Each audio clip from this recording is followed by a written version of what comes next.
Baik, terima kasih.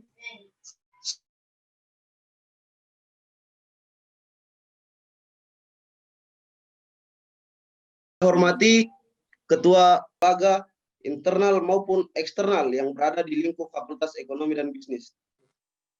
Yang saya hormati dan saya banggakan teman-teman panitia serta pengurus kegiatan pra-LDK mahasiswa baru angkatan 2020 Fakultas Ekonomi dan Bisnis. Dengan ucapan Assalamualaikum warahmatullahi wabarakatuh. Waalaikumsalam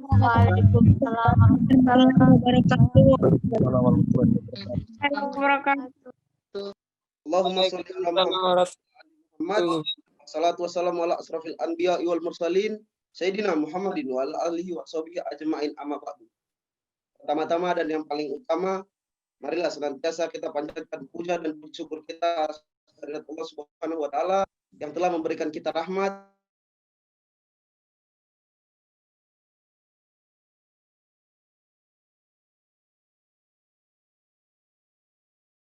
ekonomi dan bisnis. Salawat serta salam tak lupa pula kita aturkan kepada Nabi Allah, Baginda Muhammad Shallallahu Alaihi Wasallam, karena dengan perjuangan beliau yang telah memperjuangkan kita dari zaman kebiadaban, zaman kebodohan, menuju zaman yang beradab, zaman yang penuh dengan ilmu pengetahuan seperti yang kita rasakan pada saat ini. Untuk itu, sedikit memberikan gambaran persoalan kemahasiswaan. Yang pertama-tama, sekali lagi saya ucapkan selamat datang kepada teman-teman mahasiswa baru angkatan 2020 Fakultas Ekonomi dan Bisnis. Teman-teman adalah orang-orang yang terpilih dan beruntung untuk kemudian menjadi dan didaulat sebagai mahasiswa Fakultas Ekonomi dan Bisnis. Sedikit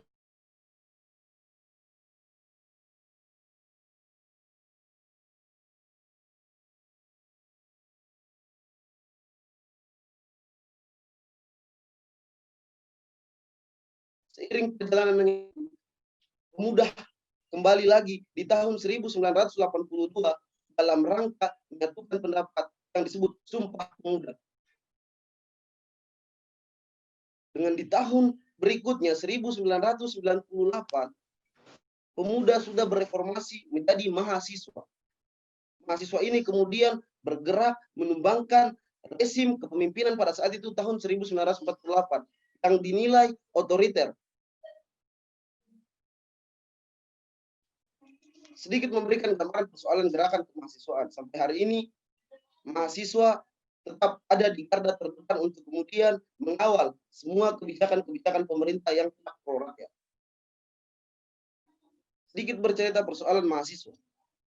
Jadi kalau sebenarnya saya itu jujur teman-teman, saya lebih inginkan kita diskusi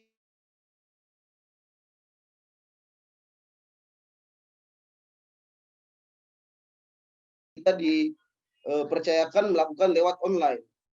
Saya kan sebenarnya saya ingin teman-teman kita semua diskusi. Ini kan metode yang kita gunakan adalah andragogi. Metode andragogi itu kita tektokan.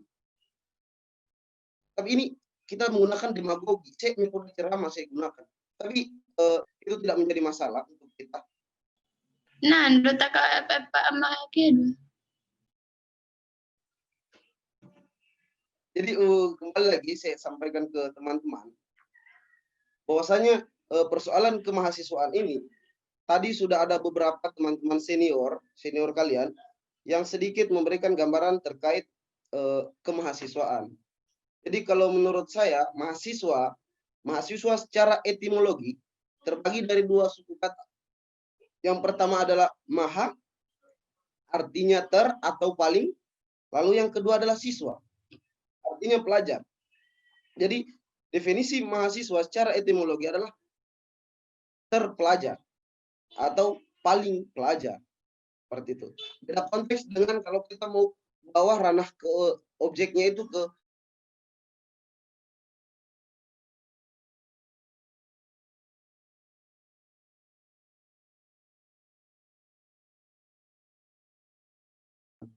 terus yang kemudian kalau mahasiswa secara terminologi adalah mahasiswa adalah seseorang yang sedang melanjutkan jenjang di perguruan tinggi dan terdaftar secara administratif.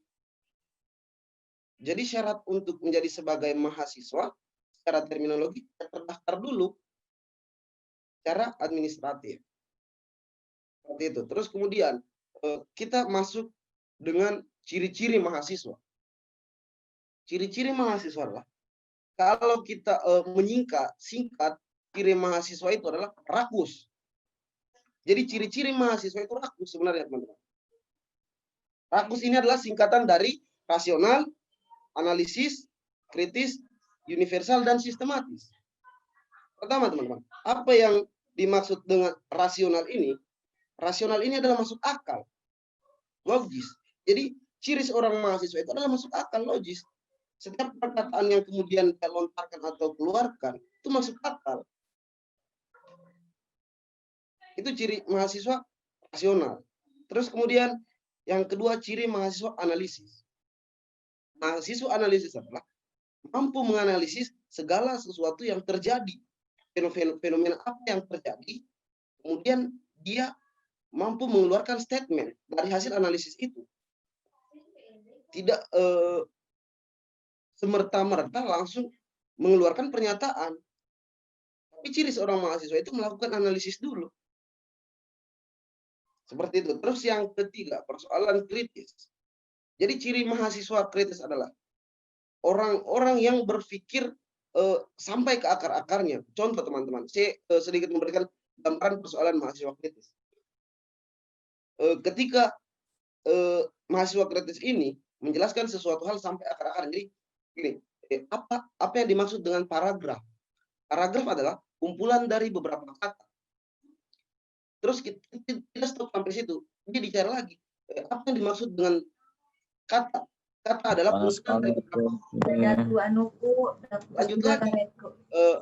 Apa yang dimaksud dengan huruf adalah kumpulan atau gabungan dari beberapa garis. Apa yang dimaksud dengan garis? Garis adalah kumpulan dari beberapa titik. Jadi contoh-contoh mahasiswa kritis adalah mereka yang berpikir sampai ke akar-akarnya. Jadi kita tidak langsung mengambil kesimpulan, tidak. Tapi kita kemudian menganalisis, terus kita berpikir sampai ke dasar-dasar supaya kita bisa menyimpulkan kira-kira statement atau pendapat apa yang kemudian kita akan keluar. Terus universal. Ciri mahasiswa yang keempat adalah universal. Universal ini adalah dia menyeluruh. Dia menyeluruh. Artinya apa? Dia tidak membeda-bedakan. Mahasiswa ini harus ciri mahasiswa itu harus universal. Tidak ada membeda-bedakan, tidak ada membuat sekat-sekat dan lain sebagainya. Terus kemudian yang terakhir, ciri mahasiswa yang terakhir adalah sistematis. Sistematis yang dimaksud di sini adalah mahasiswa yang berpikir secara terstruktur. Jadi rentetan-rentetan yang kemudian dipikirkan mahasiswa ini adalah teratur, dia sistematis. Jadi susunannya A, B, C, D, dan sampai Z, dan seterusnya.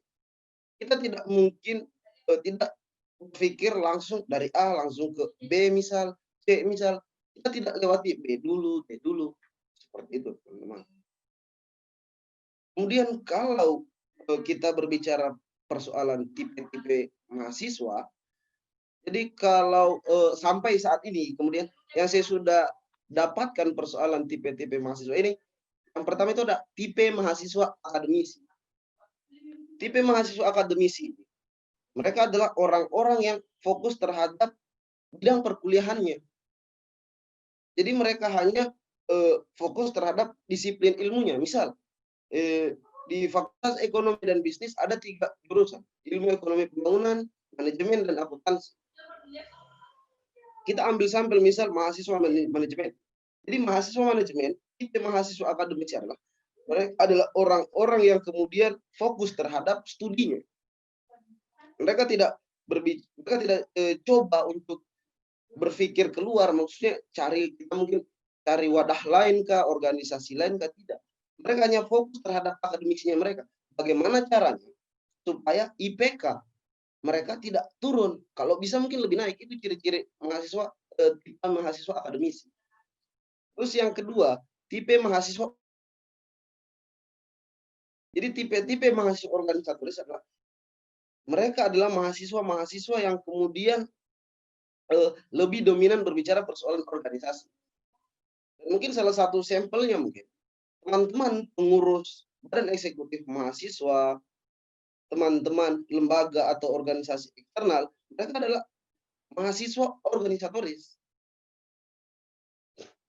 Karena mereka berpikir di organisasi kita banyak mendapat manfaat. Salah kalau orang bilang atau ada statement yang mengatakan bahwa organisasi itu memperlambat proses perkuliahan. Salah teman-teman. Karena kenapa? Kita yang atur dirinya kita. Kita mengatur waktunya kita. Tidak mungkinlah ada jam kuliah misal atau final, kemudian kita tinggalkan, kita lebih pentingkan organisasi. Tidak, teman-teman. Jadi yang menghambat proses perkuliahannya kalian itu diri sendiri, bukan organisasi. Jangan pernah salahkan organisasi. Jadi di organisasi itu kita banyak dapatkan manfaat. Salah satunya tadi yang disebutkan sama teman-teman yang memberikan sambutan, di organisasi itu kalian diajarkan namanya leadership atau kepemimpinan.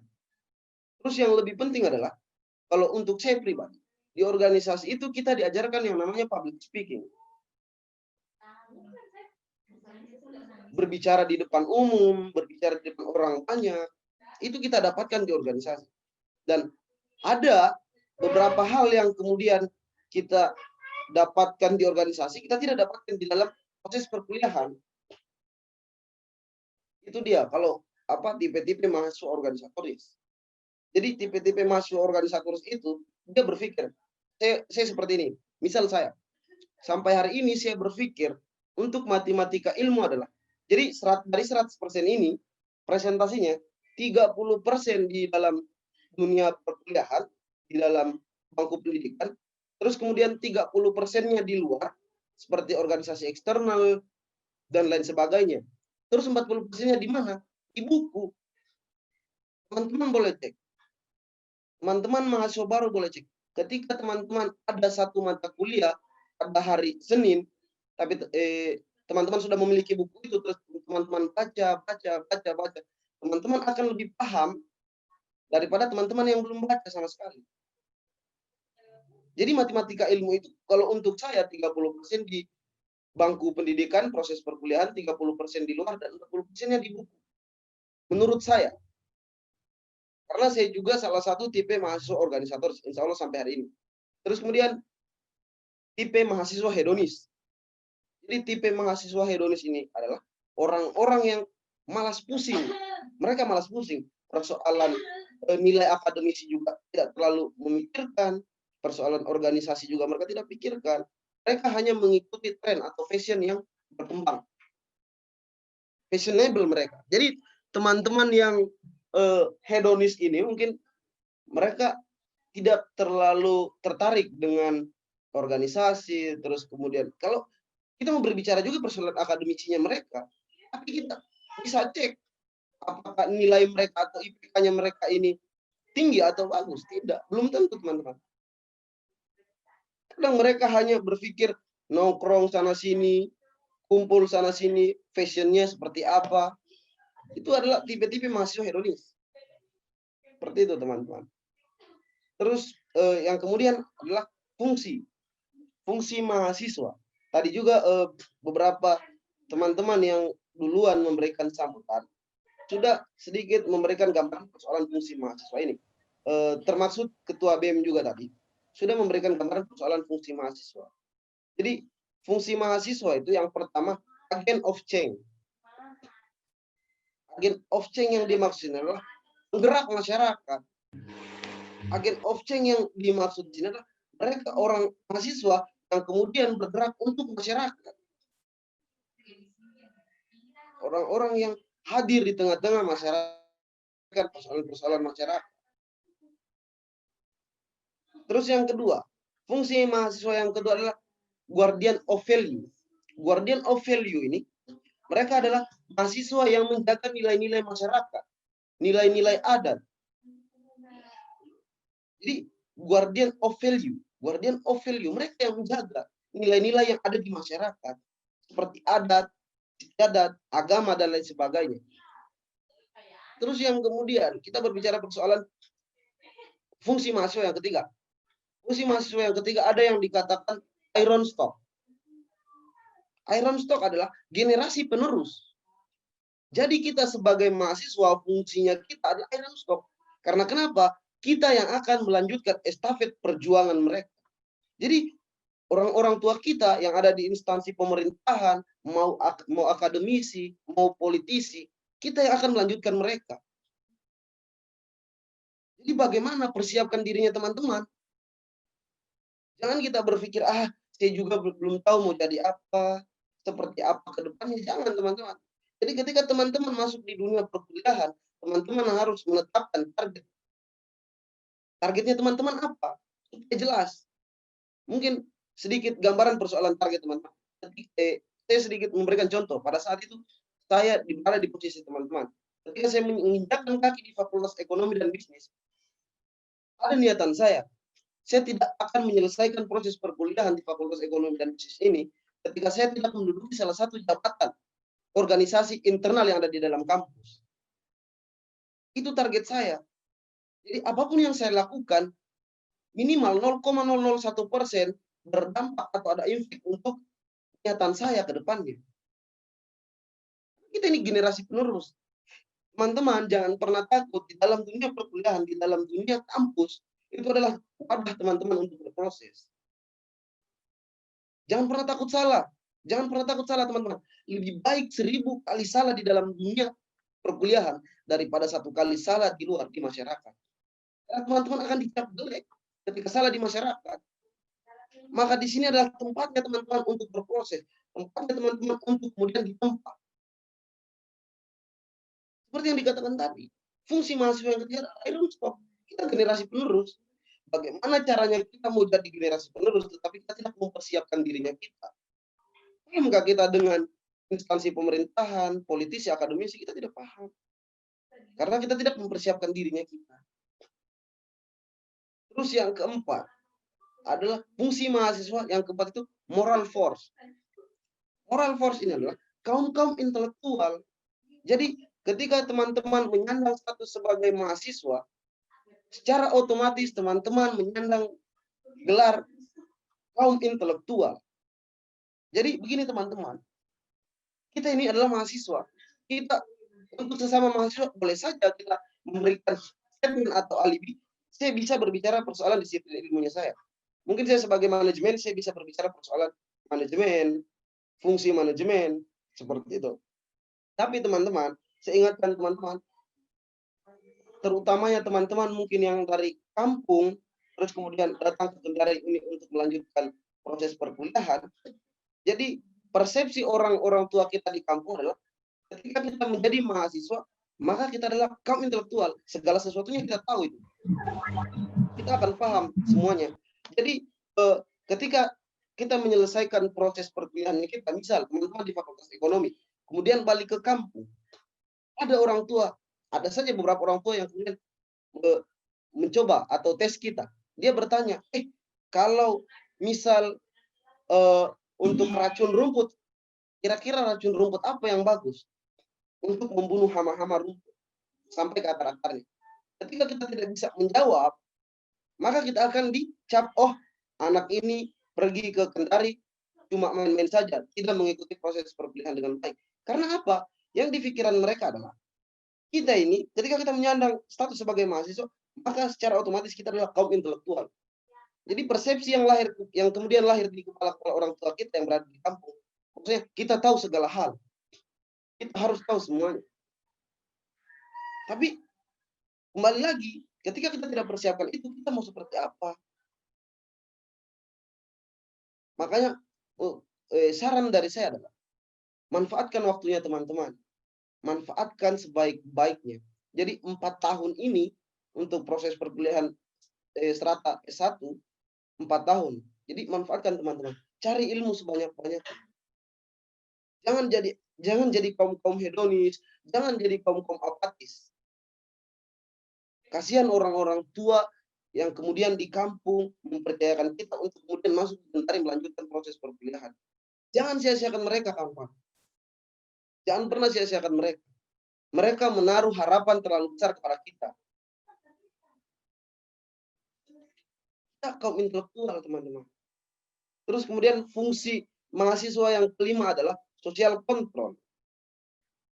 Jadi mahasiswa sosial kontrol ini adalah mereka orang-orang yang kemudian menjadi pengontrol untuk instansi pemerintahan maupun di bidang akademik.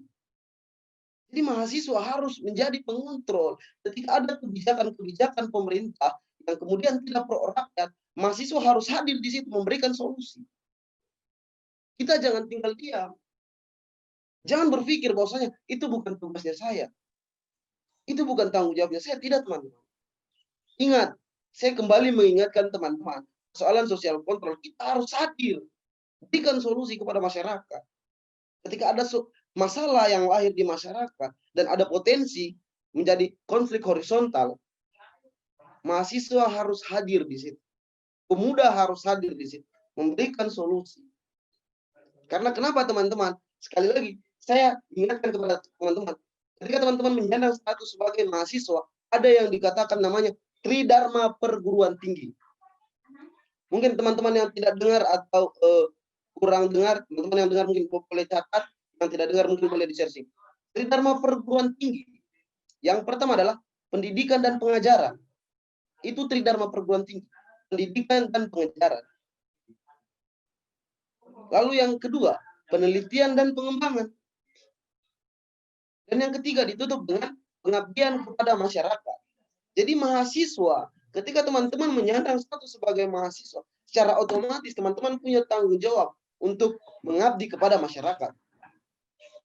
Banyak teman-teman yang berargumentasi bahwasanya pengabdian kepada masyarakat mungkin nanti di semester-semester 7 atau semester 6 ketika kita melakukan yang namanya KKN, kuliah kerja nyata.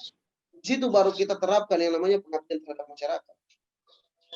Tapi menurut saya, teman-teman, itu salah. Itu salah. Kita harus mengabdi kepada masyarakat. Seperti apa bentuk pengabdiannya kita sudah jelas. Dari fungsi mahasiswa sosial kontrol, di Tridharma perguruan tinggi, ditekankan lagi, mahasiswa pengabdian kepada masyarakat. Kita harus mengabdi kepada masyarakat. Kita harus mampu menghadirkan solusi di tengah-tengah masyarakat. Siapa lagi kalau bukan kita? Jadi teman-teman harus belajar. Teman-teman harus pahami dirinya, teman-teman. Jadi ketika teman-teman masuk dan menyandang status sebagai mahasiswa, saya inginkan teman-teman sadari dirinya, teman-teman. Sadar diri. Mahasiswa itu seperti apa? Bagaimana fungsi mahasiswa, peran mahasiswa? Supaya ketika teman-teman menyandang status sebagai mahasiswa, kemudian memahami diri teman-teman, fungsinya, dan ada koridor, biar jelas arahnya teman-teman mau kemana. Kita tidak menafikan juga banyak beberapa teman-teman mahasiswa yang sampai hari ini tidak jelas. Seperti yang dikatakan tadi, saudara saya Muhammad Nur Salam, dia mengatakan bahwa ada tipe-tipe mahasiswa juga kupu-kupu. Kuliah pulang. Jadi dia dari kampus kos, kupu-kupu, kuliah pulang. Bagus ketika di proses perkuliahan dia tangkap semua ilmu yang disampaikan, pelajaran yang disampaikan dia tangkap semua. Kalau dia tidak tangkap atau perjalanan pulang mungkin dari kampus ke kosnya dia sudah lupa karena enak kena angin mungkin, akhirnya lupa. Ada juga dibilang tipe-tipe mahasiswa segitiga bermuda. Jadi dia kampus, kos, kampung, kampus, kos, kampung, kampus, kos, kampung. Apa yang mau didapatkan mahasiswa seperti ini, teman-teman? Jadi harapan saya sangat besar kepada adik-adik ini. Biar ketika masuk proses perkuliahan, teman-teman ada bekal. Jadi bekalnya teman-teman apa? Pastikan dulu capaian-capaian apa yang ingin diraih teman-teman di dalam proses perkuliahan ini. Apa niatannya teman-teman? Apa cita-citanya teman-teman? Betul yang dikatakan senior-senior tadi, mereka mengatakan bahwasanya ketika teman-teman menyandang status sebagai mahasiswa, teman-teman memiliki tanggung jawab yang sangat berat. Bagaimana teman-teman mau menjalankan tanggung jawab itu ketika teman-teman tidak paham tanggung jawabnya apa? Maka dari itu penting untuk teman-teman menyadari dirinya teman-teman, statusnya teman-teman. Penting teman-teman. Di mana teman-teman mau dapatkan itu banyak. Teman-teman mungkin bisa cari di organisasi-organisasi internal, di organisasi eksternal. Jangan jadi mahasiswa vakum. Intinya kuliah saja. Jangan. Tapi jadi mahasiswa yang rakus. Rakus akan ilmu pengetahuan. Penting. Jadi kalau persoalan organisasi, banyak organisasi internal atau organisasi dalam kampus. Ada namanya HMJ, Himpunan Mahasiswa Jurusan untuk skala jurusan. Terus naik skala fakultas. Ada yang namanya BEM, Badan Eksekutif Mahasiswa. Ada namanya DPM, Dewan Perwakilan Mahasiswa. Banyak teman-teman wadah untuk teman-teman kemudian berproses. Tinggal teman-teman persiapkan diri saja. Terus kemudian organisasi eksternal banyak. Ada PMII, ada GPI, ada HMI, ada GMNI, ada LMND, banyak. Mungkin teman-teman tinggal cari saja passionnya teman-teman di organisasi mana. Biar teman-teman tidak vakum. Akhirnya teman-teman cuma berharap mendapatkan ilmu itu di proses perkuliahan saja. Lepas dari situ tidak ada lagi. Penting teman-teman. Sekali lagi saya sangat tekankan teman-teman. Penting, kita harus berbicara persoalan keilmuan. Kita jangan monoton saja di disiplin ilmunya kita. Tidak, teman-teman. Mahasiswa Fakultas Ekonomi dan Bisnis wajib juga mengetahui persoalan hukum. Regulasi-regulasi yang kemudian lahir, teman-teman harus tahu. Jadi, tanamkan di diri teman-teman bahwasanya saya harus menjadi seorang pemimpin. Pemimpin seperti apa tergantung persepsi teman-teman. Apakah pemimpin untuk orang banyak, pemimpin organisasi, atau pemimpin diri sendiri. Supaya supaya teman-teman tertata. Kalau saya katakan tertata. Pola pikirnya tertata, etikanya terjaga. Itu teman-teman. Makanya Badan Eksekutif Mahasiswa Fakultas Ekonomi dan Bisnis mengadakan kegiatan yang namanya PLBK biar teman-teman dibekali. Ingat teman-teman, kalau kita mau berbicara persoalan ilmu, minta maaf teman-teman, kasarnya setan lebih berilmu. Tapi apa yang membedakan kita dengan mereka? Adab teman-teman, etika, moral. Jadi ketika teman-teman Anda status sebagai mahasiswa, ya sudah perbaiki dirinya teman-teman. Dari adabnya teman-teman, etikanya teman-teman. Dari tutur katanya perbaiki. Biar mencerminkan bahwasanya teman-teman itu seorang mahasiswa. Jangan sampai lahir persepsi di luar tengah-tengah masyarakat bahwasanya kalian ini mulut atau etikanya kalian sama orang-orang yang tidak sekolah. Kita tidak menjustifikasi atau mengucilkan teman-teman yang tidak sekolah, tidak. Hanya persepsi yang lahir di masyarakat sudah seperti itu. Kembali saya ingatkan teman-teman bahwasanya dari 1.300 jumlah mahasiswa baru Fakultas Ekonomi dan Bisnis adalah orang-orang yang beruntung dan terpilih untuk kemudian masuk menjadi mahasiswa Fakultas Ekonomi dan Bisnis. Ribuan orang yang antri untuk masuk di sini, tapi cuma teman-teman yang berkesempatan. Maka dari itu pergunakan kesempatan teman-teman. Pergunakan dengan baik.